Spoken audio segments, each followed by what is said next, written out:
Hey everybody, I'm Dr. Deb, and welcome to another episode of PTSD and Beyond.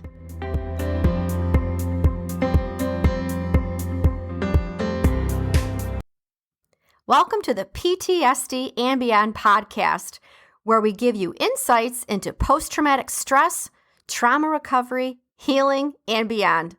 I'm Dr. Deb Lind, and in each episode, I have a conversation with a guest who will stimulate your mind, touch your heart, and connect with your spirit, and also give you a greater understanding of yourself and others on this healing and recovery journey walked by so many of us before, wounded healers with lived experience and heroes. Hopefully, we'll also provide a glimpse into possibilities and purpose, hope, and inspiration. Thanks for listening and enjoy the podcast. One last thing, guys, before we dive into today's episode, if you'd like an ad-free experience and like early access to new episodes and special events, I want to let you know you can join us at patreon.com. That is patreon.com/PTSD and beyond. All right, let's do it. Today's episode of PTSD and Beyond is proudly sponsored by the U.S. Department of Veterans Affairs Biorepository Brain Bank, dedicated to advancing research on brain disorders that impact veterans. The VABBB is seeking participants both with and without neurological conditions. Your involvement can lead to important breakthroughs and support life-changing research. Visit www.research.va.gov/programs and click on the VA Biorepository Brain Bank, or check out the show notes to learn how you can get involved in making a difference.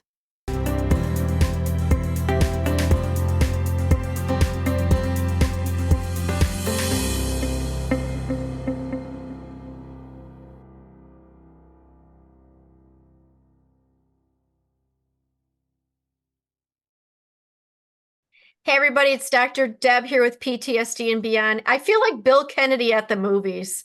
So there was this guy back in the day, okay, I'm really dating myself, in Detroit. So yes, a shout out to our Tigers, a shout out to our Lions. I can't help myself.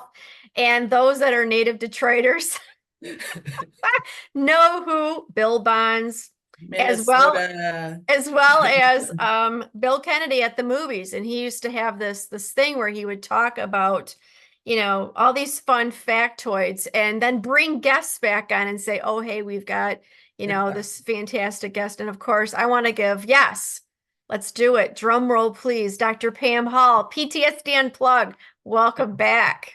Thanks, Dr. Deb. Nice You're to welcome. see you again. Nice to see you again, too.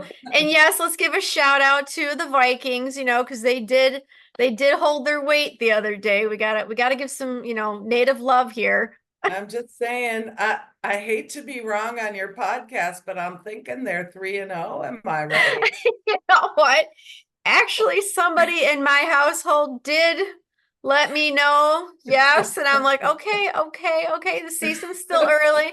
I'm just saying, you know, we did have a wide receiver pass to, yes, the quarterback for a touchdown. I mean, I'm just saying.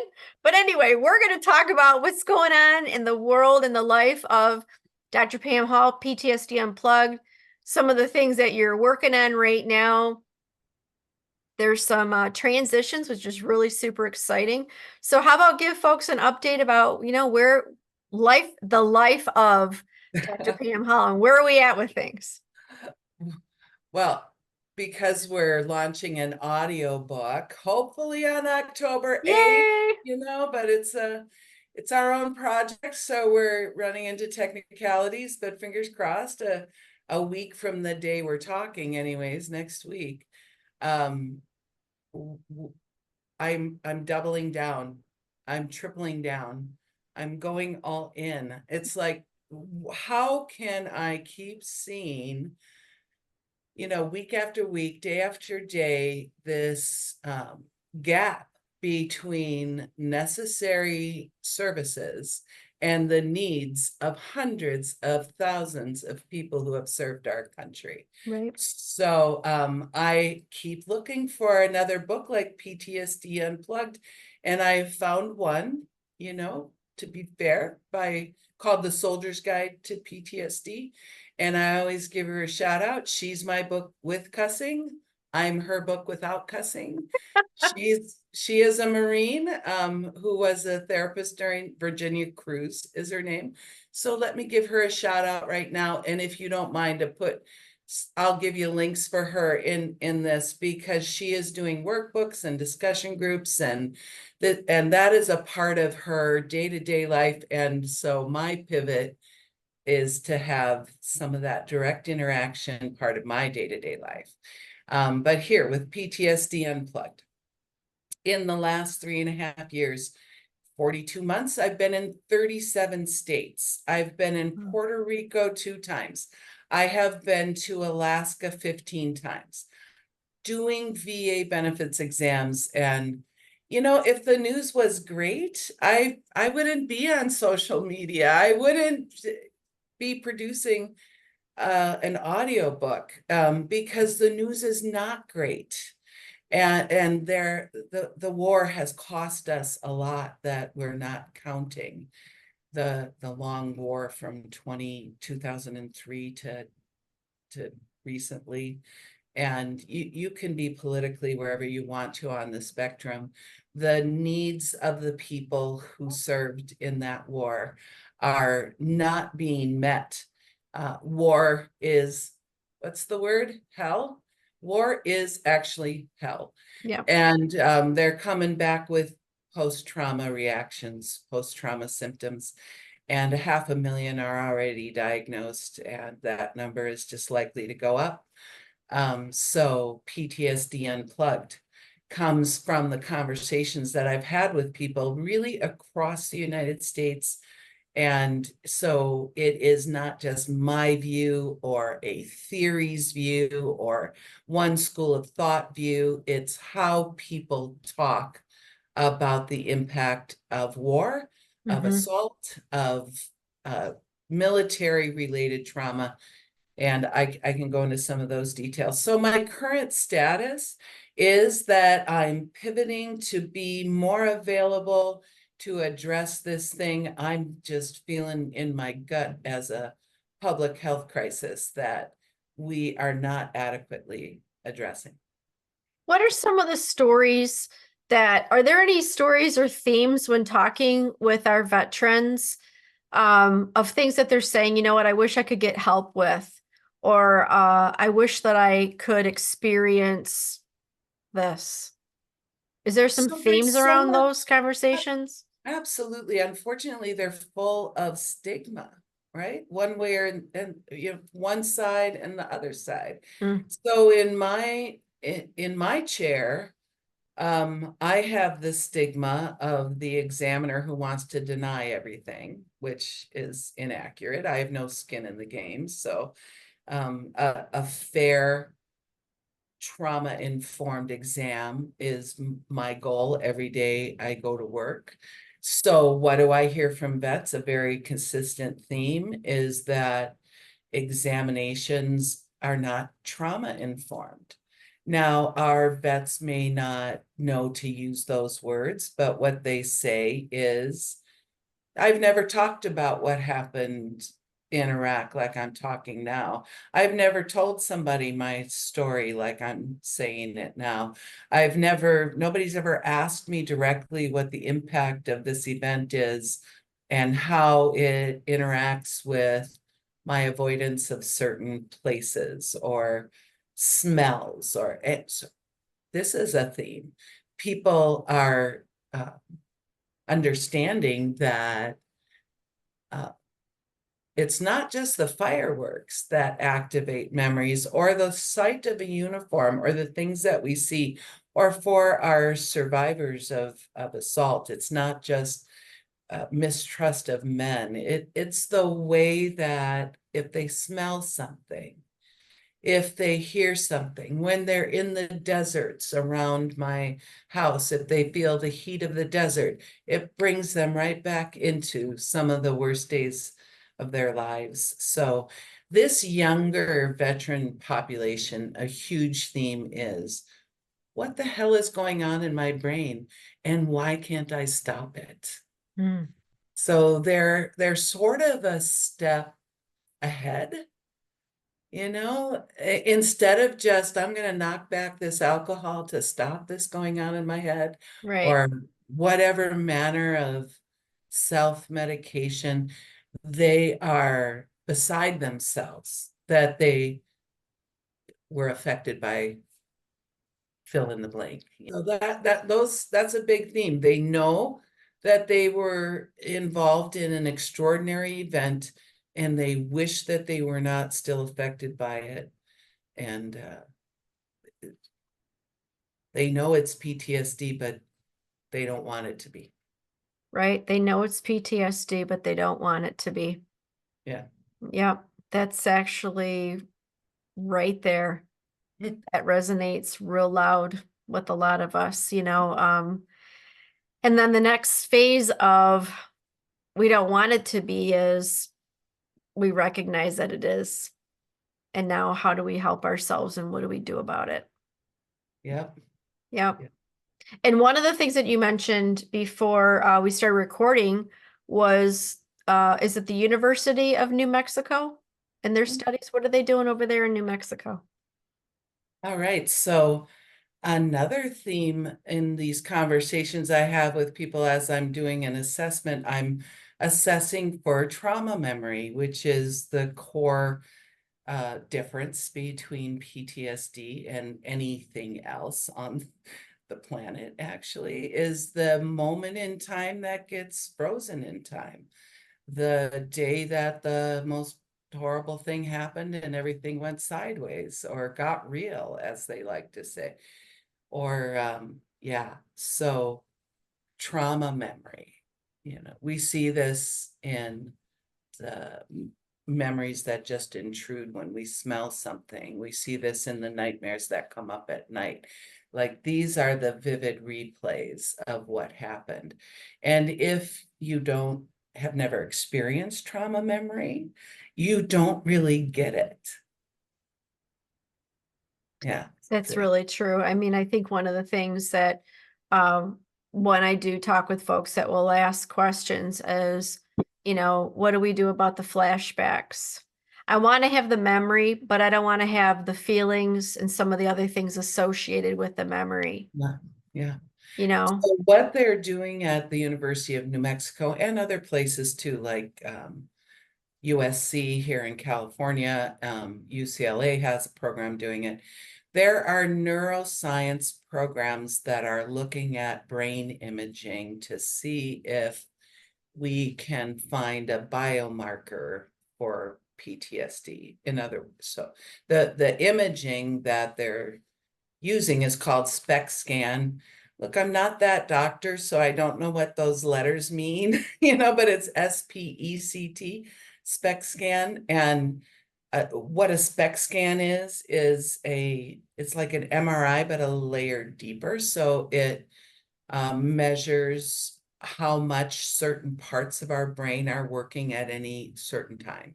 So right now, you and I both would like, if we had a SPECT scan, and I do this in exams, we would likely have the right side of our brain is all fired up and there's the part of our brain that's all warm and fuzzy because we enjoy each other's company and but we're both stimulated intellectually and we're happy to be talking with each other and we share similar visions. So we're having a pretty good, if we were hooked up to a SPECT scan, Mm-hmm. a pretty good right frontal activation going on.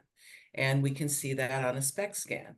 Well, in a SPECT scan for someone who is having an activated trauma memory, we are seeing what we knew we would find. The amygdala, you've heard this word before. The amygdala gets fired up hot. It's back here in the back of your brain, and the rest of the brain is quiet. Like, we don't need to feel warm and fuzzy when we're faced with danger. Mm-hmm. So this part of our brain goes quiet, and our amygdala decides, is it safe or is it dangerous? Right. Like, there's sort of a pause and then there's a decision. So if we have been exposed to trauma, that amygdala will tell our, some people call it the polyvagal system. Some people call it other things. When I was a new person in psychology, we called it the primitive brain. Mm-hmm. And then we had other pejorative names for this part of our brain. I like to call this part of our brain the survivor, our survivor brain, Mm-hmm.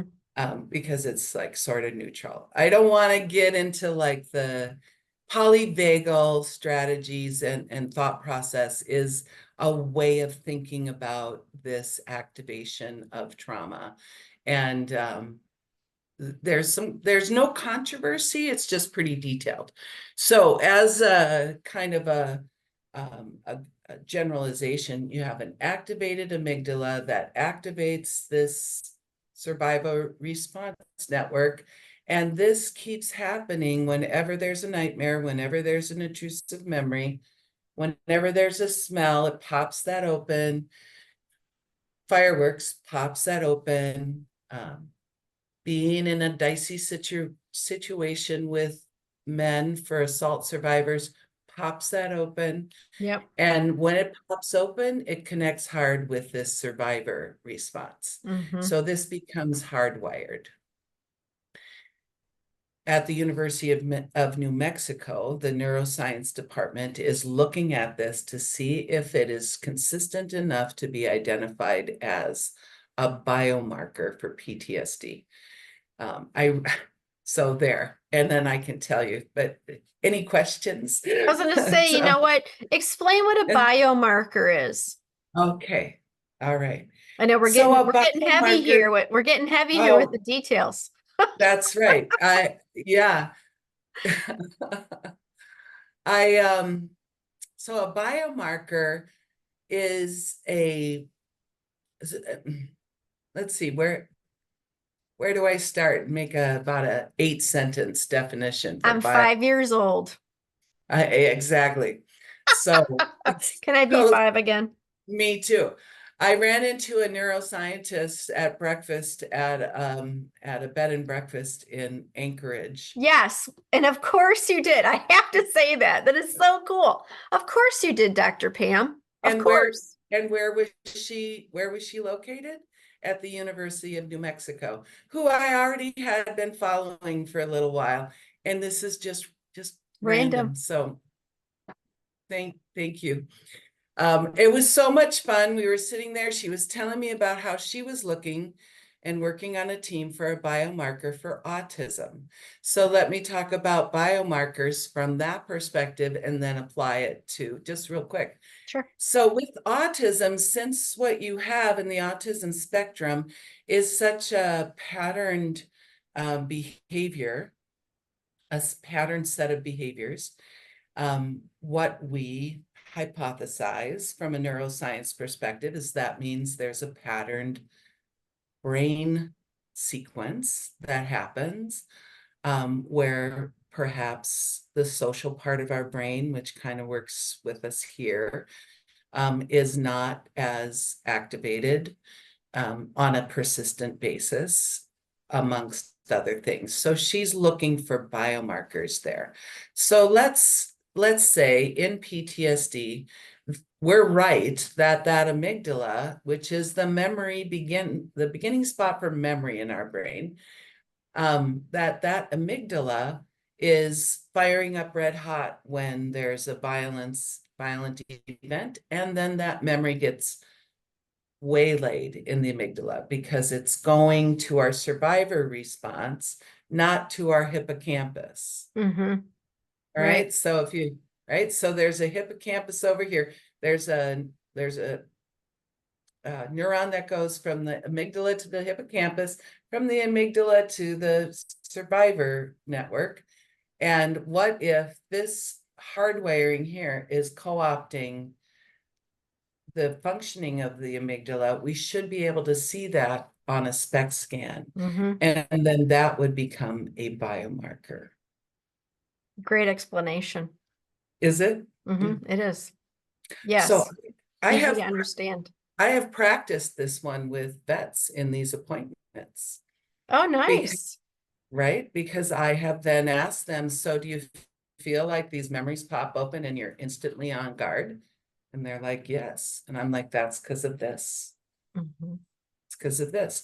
So I see that an understanding of this helps our veterans because they are a type of people who understand how muscles work, how to strengthen their arm, how to strengthen their abs, how to, what exercises do I need to isolate this part of my leg? Or, they're like that whole fitness perspective, which is really body awareness. Right. And we shrinks like to psychologists and stuff like to talk about body awareness. Well, body awareness happens in fitness as well. And I wonder, once I say this to them and I'm like, so you just want to stop this from happening. It's not easy. This is why it takes a lot of effort. It's like getting abs for your brain to stop this PTS response. So that perspective is what I would love to talk to people about. I will love to go to New Mexico and change my residence so that I can go and have conversations with those people about this. And That's super cool. Yeah. So when they're looking at the potential of the biomarker, are they also going to be looking at interventions to then test to see if, I don't know, let's just say we do a pre-post. We're geeking out here on research, okay? Just go with us on this ride, okay? Yeah. So we have a pre-post, right? So we do a spectrum scan then we do an intervention, and maybe we have different intervals, maybe once a week or once every month or something like that. And then there's a self-directed after the initial testing, teaching the individual what the technique is the intervention, and then they come back for a post session. Are there any of the neuroscience communities looking at interventions and then remeasuring the biomarker? I don't think so. But how good would that be to do that? How cool would that be to do that? You ask, what are the themes amongst our veterans? One of them, so if they are in treatment and let's say they're receiving prolonged exposure therapy and evidence-based treatment for PTSD, and they say, I don't want to talk about what happened. It makes it worse. Yes, it pops open that amygdala, charges. This keeps getting activated. So, but eventually this activation stops happening or happens less, or the question is, does it? Right. Does it? So does prolonged exposure therapy reduce the activation between the amygdala and the survivor response network? As one intervention. And now let's apply that to EMDR. Right. And let's do a series of EMDR. And if we do a series of 12 weeks of EMDR, which is what insurance companies and the VA will pay for, is that sufficient to make any dent on this? Right. How are we going to measure whether this is successful? And then are there other types of treatment intervention patterns? I think of them as strategic conversations, to be honest with you. Yeah.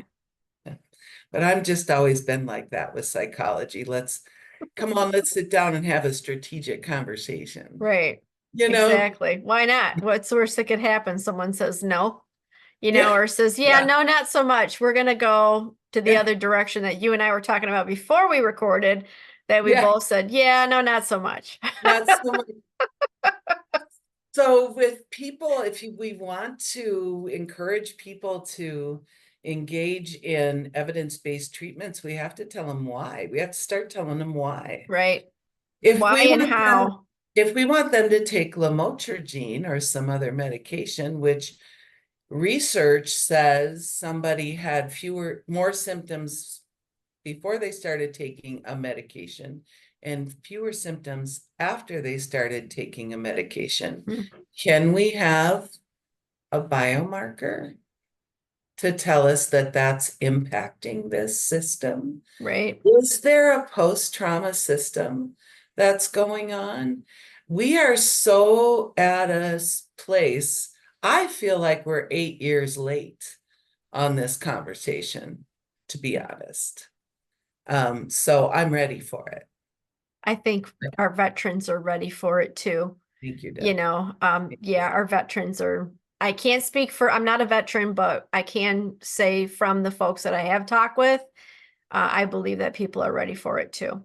And yes, I'm grateful that we're at least moving in that direction as opposed to moving backward, because too many people are suffering. And I heard the phrase the other day, someone actually used this phrase in an appropriate way, which was unhealthy coping isn't coping, it's numbing. And how are we numbing Wow. ourselves? I know, Wow. right? I was really surprised that it was overtly just said. There wasn't any tiptoeing around. It was, yeah, no, Mhm. unhealthy coping isn't coping, it's numbing. And if we numb ourselves, then it affects what is it? It sedates that area of the amygdala. Yes, I can say that word. Yeah. It's a false reality. It's like a mirage. It's temporary. Yes, it makes us want to cut out something that has happened in our lives. Yeah. And yet we're not able to cut it out. Really, Dr. Deb, if there was a way to cut this out, if there was a way to not talk about these things and it would go away, Yeah. we would not be having this conversation. Right. How do we keep the memory without the harmful effects of the Yes, memory? yes, exactly, exactly. So this is where treatment might go. I want to name drop another name, Jennifer Sweeten, who is a neuropsychologist who is talking about a neuropsychology strategic conversation pattern, and has a certificate for it and things. And I have attended her, I've done CEUs with her, just as the video conference CEU. And I have appreciated how she has talked about this. And she has done vet exams and other exams. And so I would very much like to have a conversation with her at some point, and just What'd want be to, fun is let's yeah. do let's bring her on. So all three of us get together and have a conversation. That would be I fantastic. I would just sit here and go, yeah, what she said. So I am a forensic and clinical psychologist. I've been in practice since the year this label got into the manual. So Hmm. in 19, you look at DSM-3 copyright date 1980. By the time they were distributing that book, I was in my first year of my first graduate degree, and I'm thankful that I have a couple of them, but that's another story. So I had to buy this book for $52. It still is on my shelf, green book, and it PTSD. And I read that in 1981, and I said, hey, that sounds like my cousin who came back from Vietnam. Hmm. Now, I didn't go into working with PTSD right away. I went into doing brain. I was very interested in the brain behavior relationship. I always have been, like, how our brain goes, so our lives go, you know? And so I began to do this other work. And then by the time I was working on my PhD, PTSD was beginning to infuse in the civilian population, like started in the military population. At least it really didn't by then, because there was so much stigma about whining and complaining. So our Vietnam guys, didn't get a good listen at all. Yeah. So by the time I was working on my PhD program, I could investigate it more. And as I was encountering people, I would think, I would ask myself and them, why is this memory something you can't detox from? We weren't using those words at the time, Right. but why can't we detox this memory so it doesn't intrude? When I was doing therapy in the 90s, people would get mad at me because they'd say I was bringing it up. And I'd say, honest to God, I am not bringing this up. This is just coming up. Yeah. Why is it coming up? So this has been the evolution, in the early 2000s. My interest in the brain and my interest in PTSD started intertwining because of TBI Mm-hmm. and those kind of injuries.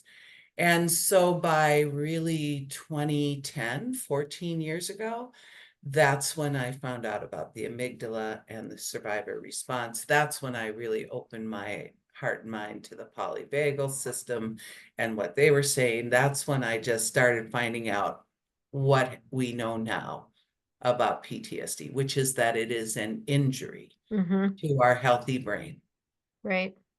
It is an injury to a healthy brain. What do you think that society can do to provide support, along with to even maybe help undo some of the effects, so people are living without symptoms? Mm.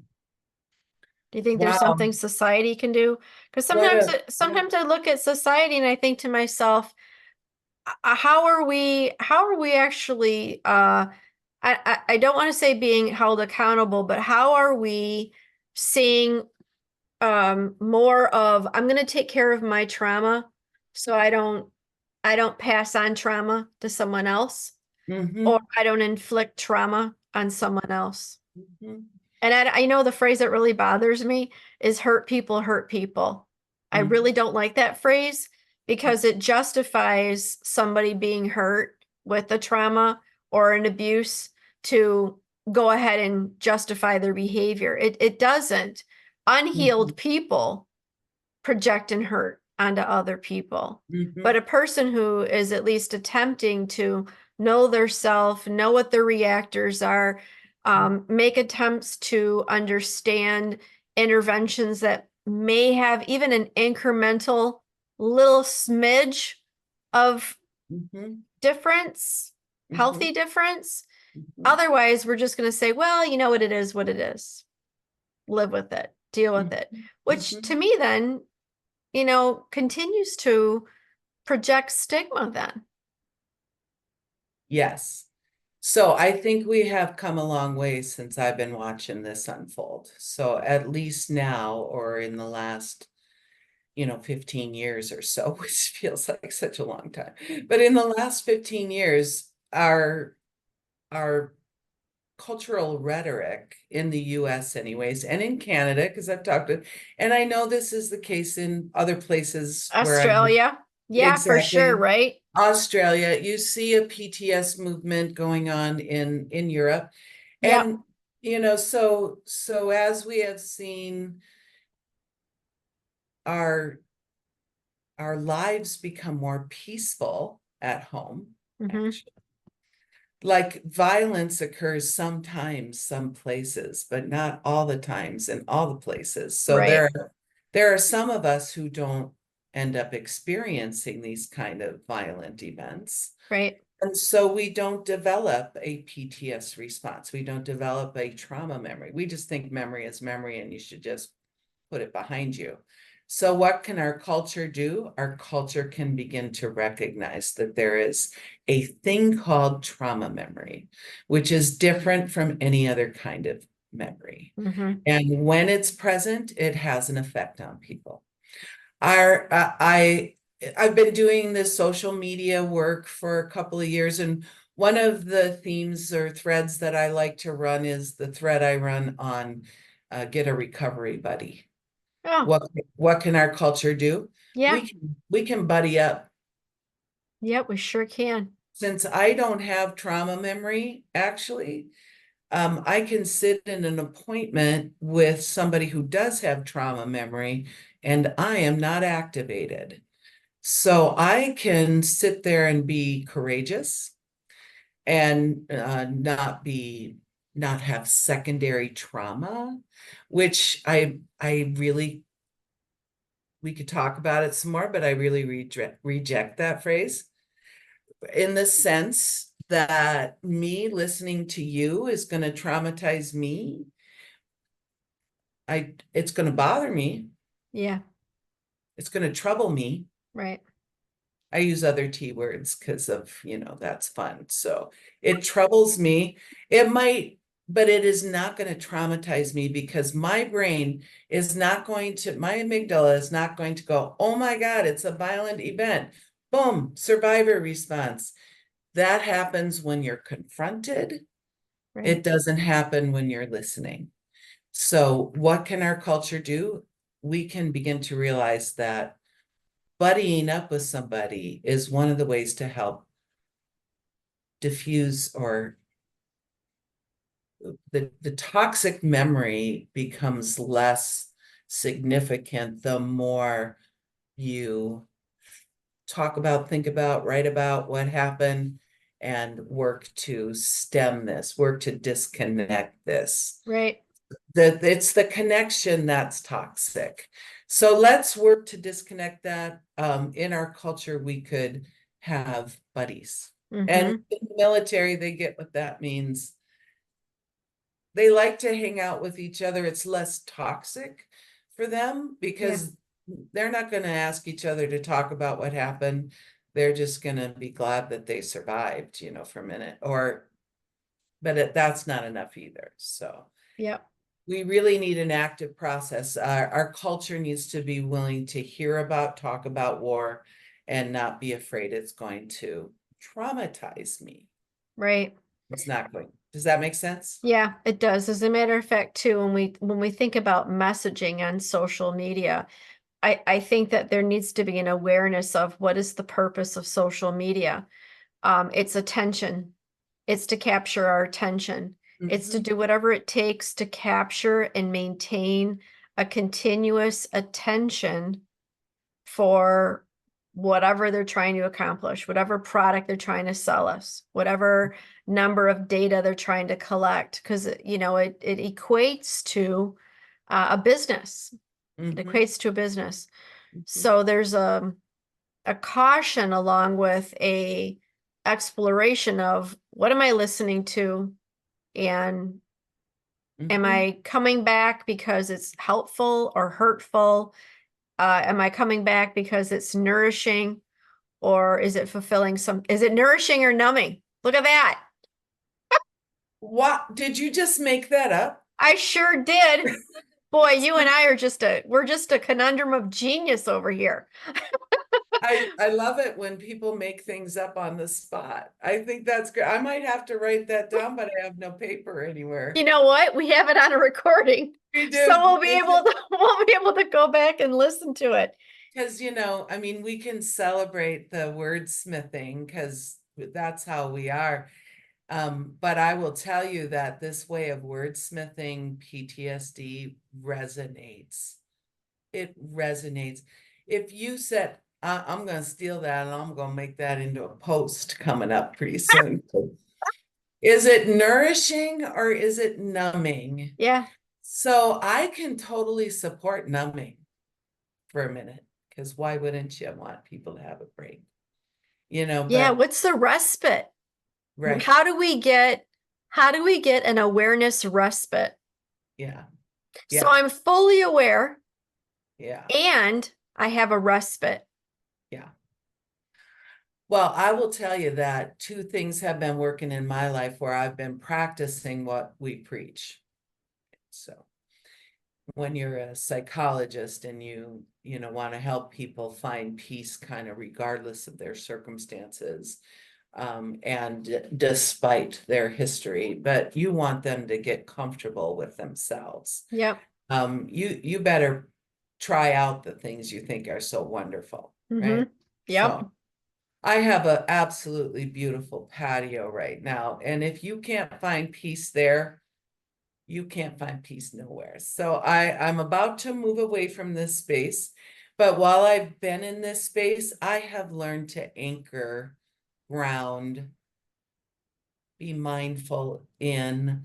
I have learned to find my peace while grounding and paying attention to all the sensory experiences of being on this property. Wow. Uh, it is a beautiful place. I sit in the hot tub every night, can count on two hands how many times in 7 years I have not sat in that hot tub, to be honest with you.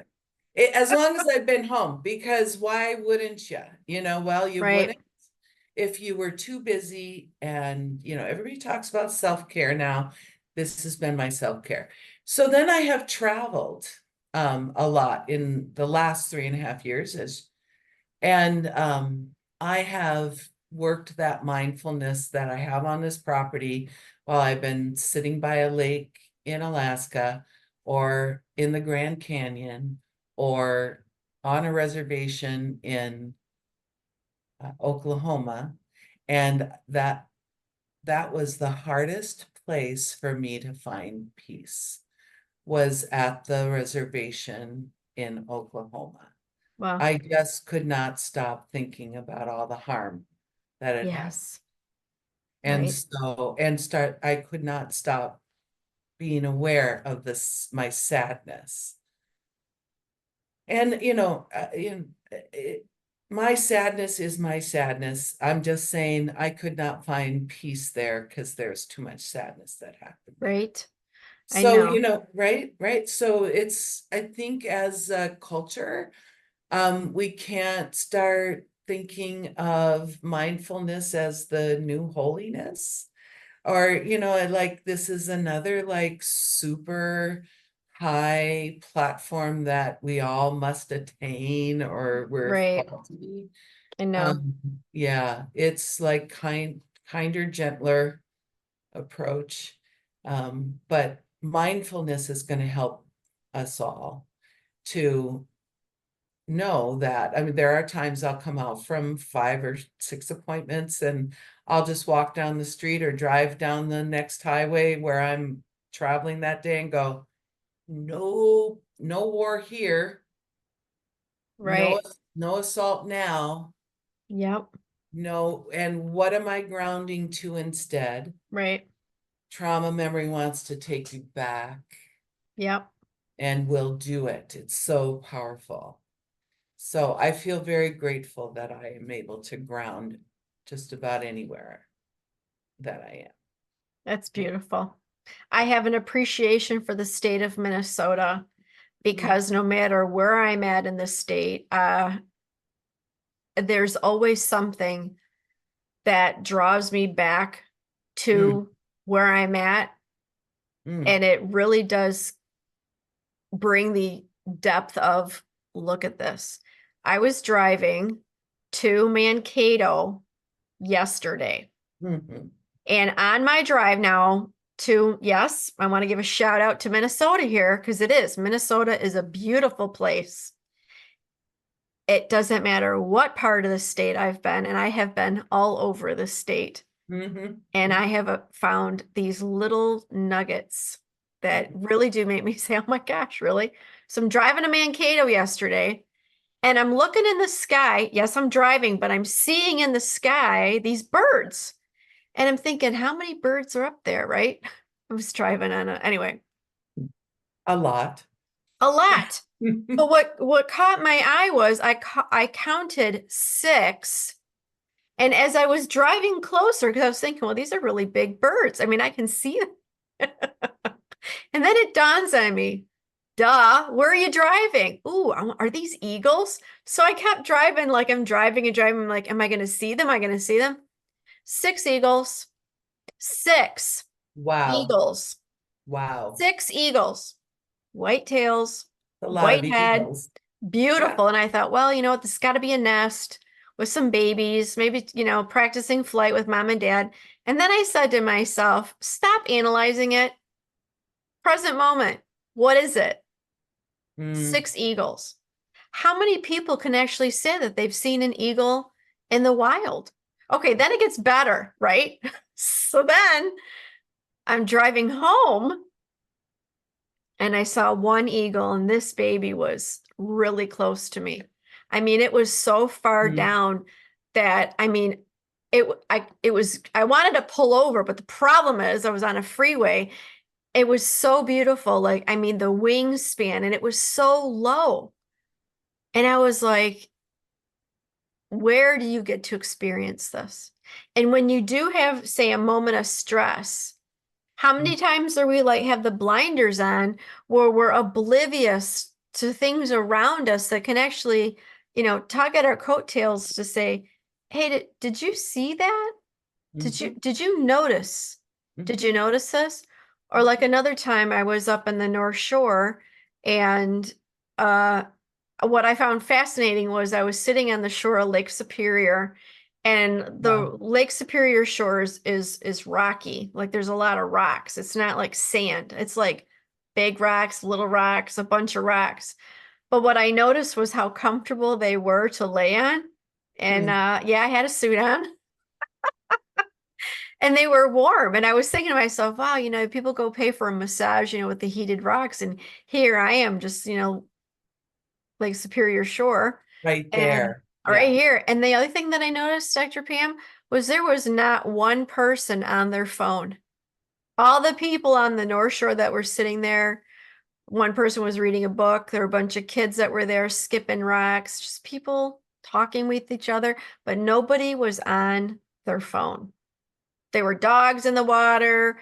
There were kids jumping off this abandoned thing. I don't know what it is, but um, yeah, just chilling out, hanging out. And So can how I ask beautiful. you a kind of personal, you don't have to answer this question. I didn't check in with you before if I could ask you a question like this. Did you have any hint of a PTS response while you were laying on that rock? No, nothing. So as you approached that area, did you have any vigilance looking around, assessing for whether it was a safe place? No, actually, I did not. And I was by Mhm. myself. And you were by yourself. Yep. So now what I would say is, what if you were laying on that rock and you brought up to yourself incidents that occurred that lead to a PTS response? Would you be able to, on that rock, sort this out? I don't know what word to use there, right? I feel like this is the place that is a new, it is a new thing for me to say out loud. If you are laying on that rock or a safe place, all of what you're talking about is being in safe places. Mm-hmm. And then in that safe place, you activate intentionally those memories, you bring those memories to the fore. Can you then do some kind of tug of war where you try to have that memory without having the PTSD response? So here's the even more fascinating thing, All okay? right. Yeah. Yeah. Great question. So as I was laying there on those rocks, Mm. I actually thought of something because it was during like one of the new moons or something. And it was either a new moon or a full moon. And I was laying there and I actually thought of something that I want to let go of. And I remember thinking to myself, this is the craziest thing. And I know people have practiced this technique where if they're in front of a body of water, that they envision actually giving the memory to the water. And Mm. I was laying there and I was thinking to myself, this is pretty peculiar because Lake Superior has its own stories. You know, Mm. Lake Superior, you don't mess with Lake Superior. Like when the fog comes in, everybody comes in. You Yeah. know, it could be smooth 1 minute and the next minute it's like, oh, we got a bunch of waves here. Everybody knows the stories. If you don't know the stories, you know, we've got the Edmund Fitzgerald. There's a lot of boats that are down there, a lot of ships that are down there. People dive to see the ships. So there's a mystery and a respect for that particular Great Lake. And Hmm. as I was laying there, what's really fascinating is when I was thinking about, you know what, Lake Superior, I'd like to give this to you. Can you take this memory that I Hmm. have that I want to let go of?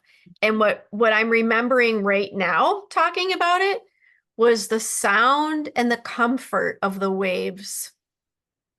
The sound of the waves coming in and Yeah. coming out. And the other thing is, and I know people know this about me, one of my trauma responses are my hands being cold and clammy. And as we're talking about this right now, my hands are dry, they're warm. And when I Mm. was laying on that lake, well, the rocks, I did notice that my hands were completely dry and Mm. warm. Wow. It was Wow. fascinating, Right. So, fascinating. so there you are. And I think that this cohort of veterans, there's going to be some large group of them that are going to be open to knowing themselves like this. And they will be able to take advantage of this just like this. There are a bunch of veterans who would see this as mumbo jumbo, and why would you, why would you give something to water? I don't get that. So let me like do a Isn't trans. that another kind of stigma thing though?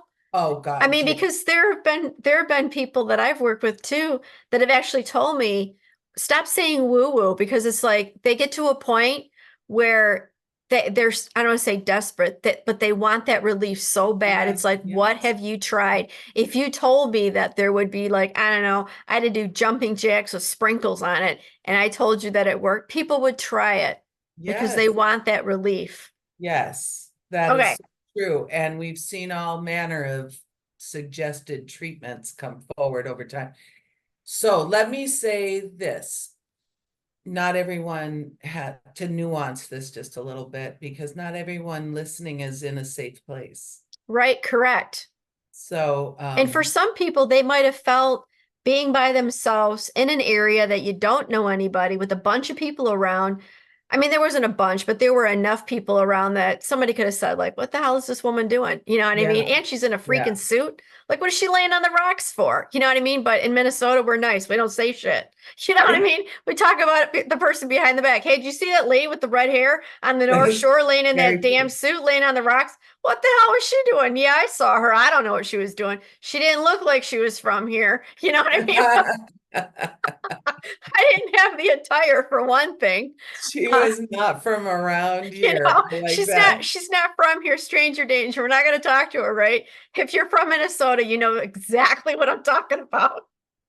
Anyway, we do I have a am big from Minnesota, I so know we do have a big following here. So I that's know that you know what I'm talking about. right. But it is true though.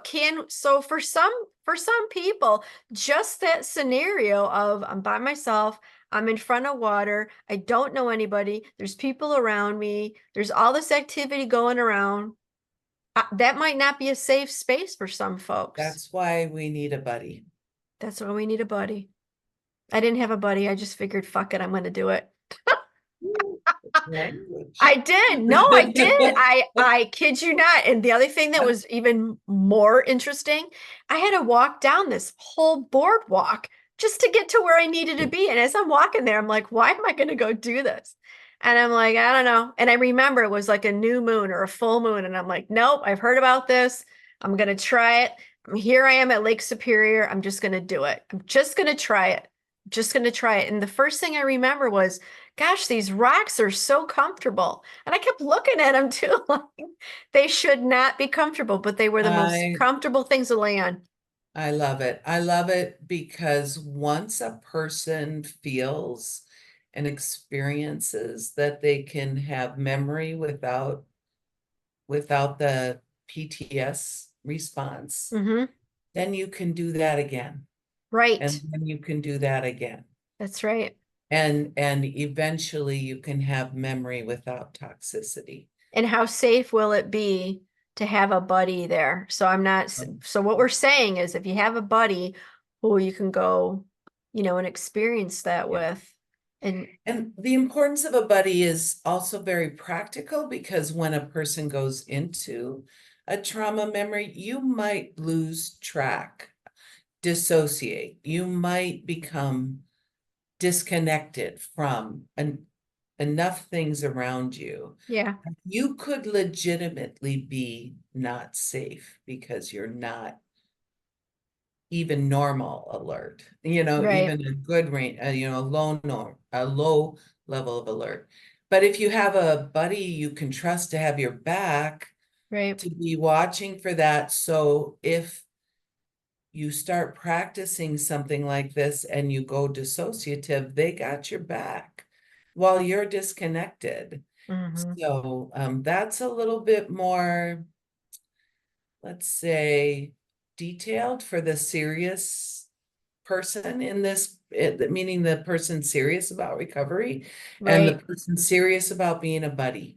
This can be scary to get disconnected from what's going on around you. Dissociation is not fun. It is one of those numbing activities Hmm. that If it is, was dark, yeah, let's go back yes, to my example. yes, If it yes, was dark, I would have not done it. I would yes, have wanted to have that would have been if I could have had a buddy with me and it was dark to do it or dusk, yes, getting dark, then yes. I would have never done this. But it was daylight. And because I'm chatting with you, let me just kind of normalize this sort of fear of being alone in strange places. I was in Fairbanks, Alaska in February, not it was a year ago February, and the northern lights were spectacular that night. I could see them glowing a little bit, so I decided I would get in the car and take a little drive. It's all nighttime there anyways, but the in February, but the best time to view the northern lights are, in the dark in January and February. And then you drive about 20 minutes outside of town till you're in a pull off of a little highway where the Alaska pipeline is. So Oh I wow. I pull off there. There's nobody around me. I'm like, this was the dumbest thing I ever did in my life. I am now alone, 20 minutes outside of Fairbanks on a pull off with woods all around me. So I tried to be mindful and be at peace. I got out of the car. I was immediately worried about big bears or moose or something coming out of the forest. I stood next to the car so I wouldn't be bigger than the car, so I wouldn't be noticed separate from the car. I could not get peaceful in that situation. I Wow. got in the car and looked out my windows, which was perfectly fine. So, That would have been me too. I would have been like, yeah, no, not so much. Oh, hey, like look at there they are. There's the lights in the and comfort of my yeah, vehicle. I Yep. went and I turned the car so that I could look and it was beautiful. So Oh I could wow. look at this guy and it was beautiful. But there are times when you will not feel safe no Yep. matter what, and that needs to be respected as well. Yep. So what can our culture do? We can't be naive that just because we haven't been affected by violence, that it couldn't occur. Right. Or, That's or that right. or that someone who has experienced violence, that it's their fault. Or if somebody has experienced what really breaks my heart from the 70s is how mad people were at soldiers who fought in the war. And that sort of vibe is still happening for people who served in this war. I know, right? And, so what can our culture do? If we're going to send people to war, we have to support our warriors. Yep. If you don't want to send people to war, start protesting. Right. You don't get to have it both ways, especially when that person is your cousin or your brother or your Your sister neighbor. or your Right. auntie or, Right. yeah. Exactly. Sorry, I just went like gender male on that. No, Yeah. that's okay. Yeah. That's because I'm old and I'm just always trying to be mindful that speech patterns make people feel safe or unsafe. Right. And I embrace the necessity to work inclusive I know, right? language. That's Yeah, we could have another episode on yeah, yeah, inclusive language and yeah, how inclusive language helps to reduce trauma symptoms and yeah. trauma reactions. You know what? I think that's a good idea. How about if we do a segue of Okay. what are some 3 additional things you'd like our listeners to know? And then we'll come back and we'll do another episode on yeah, inclusive language. I would love to do an episode on the blame shame game. Yeah, right. I know. The infinite regress argument philosophy. Eastern Michigan University. I got my money's worth, man. All right. Well, I want to hear all about that. It is. Because it's just like when something harms you, you want that to not have harmed you. So Mhm. you blame yourself for being there, you shame yourself for being vulnerable. There's there's so much nuance around this. I know that Debbie would have a great way of talking about this in a healing way. So that would be cool. Okay, let's do it. Yeah. Let's do it. It would be great to talk about being a buddy. Like for a minute there, when I asked you what was going on that rock, I was like, okay, was then using a buddy conversation plan.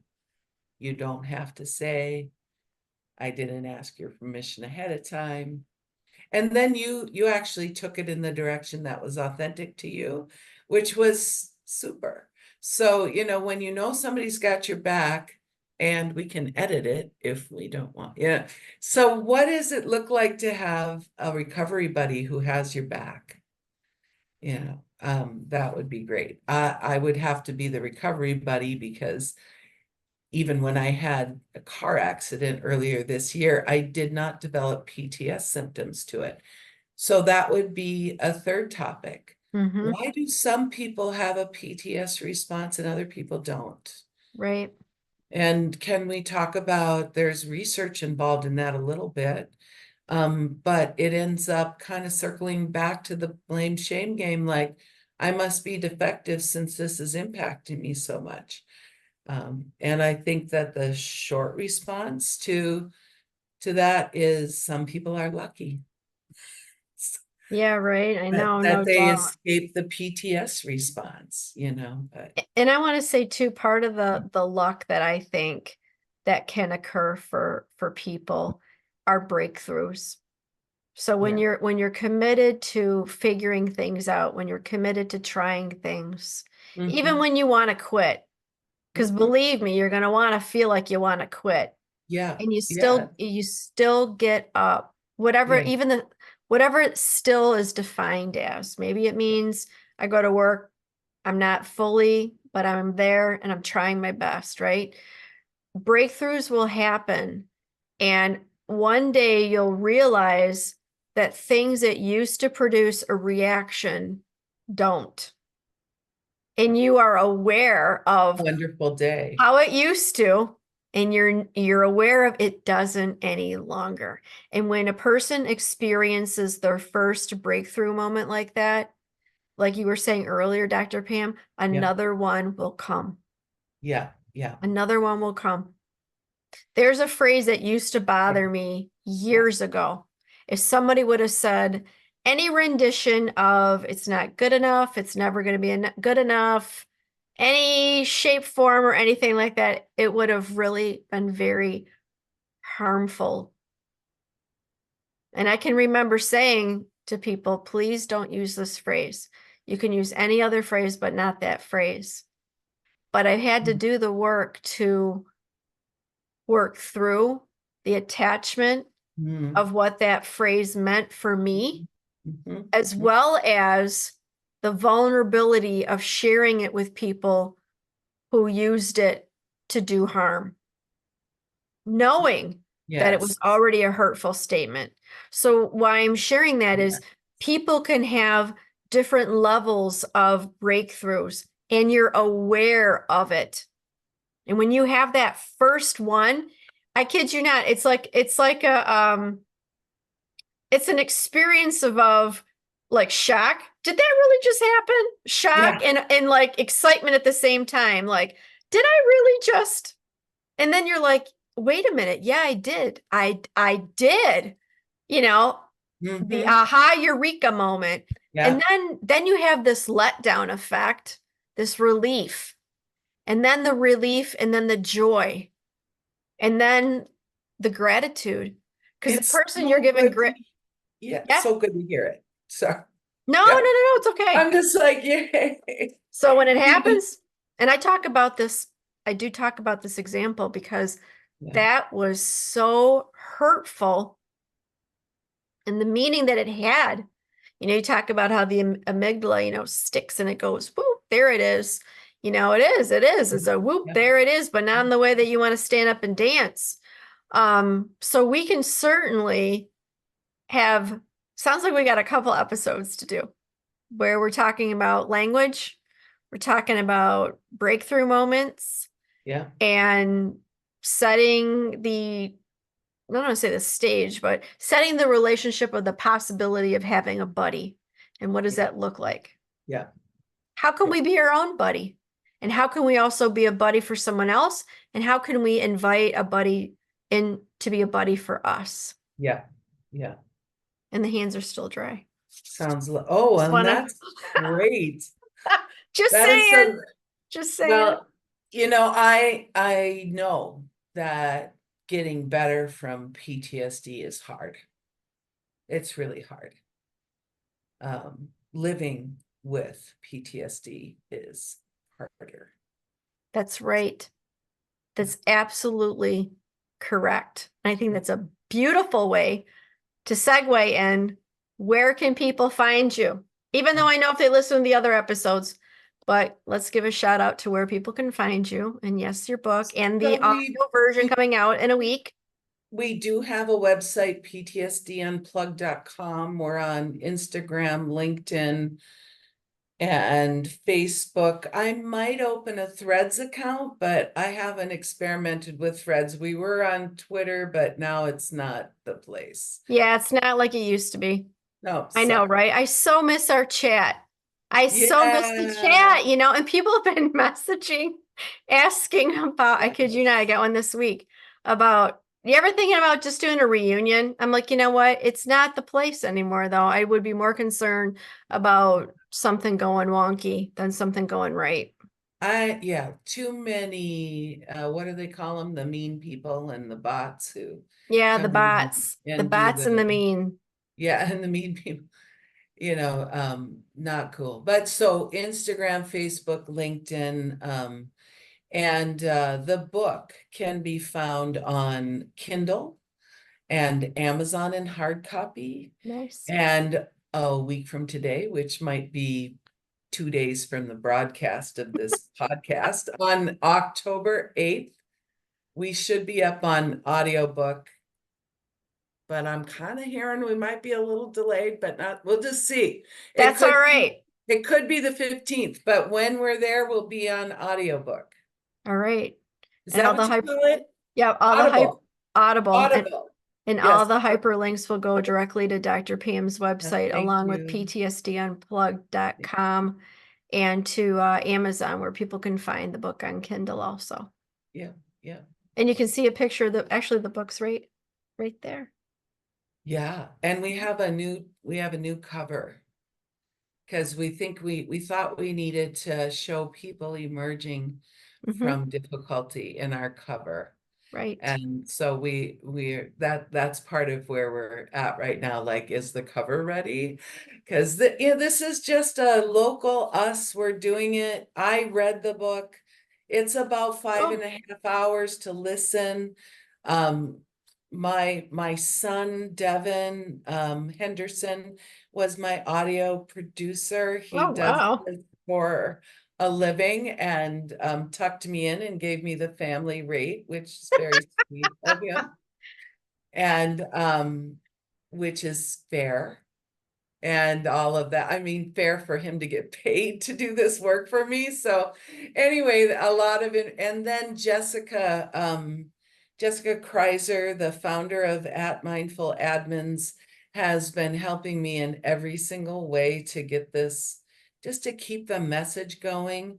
And Madison, whose last name I'm forgetting right now, is my social media content creator. I shoot her statements and phrases, and she makes images and keeps us lively. And so we haven't hit our stride yet, and we're about to. So, That's awesome. and not just for me or for anything that's like a sales pitch. This is information that will change how you think about PTSD, which will change how you absorb the PTS that's in your world. And so if you can find this somewhere else, go find it but just find it. That's Just right. get informed and get better because it's possible. That's right.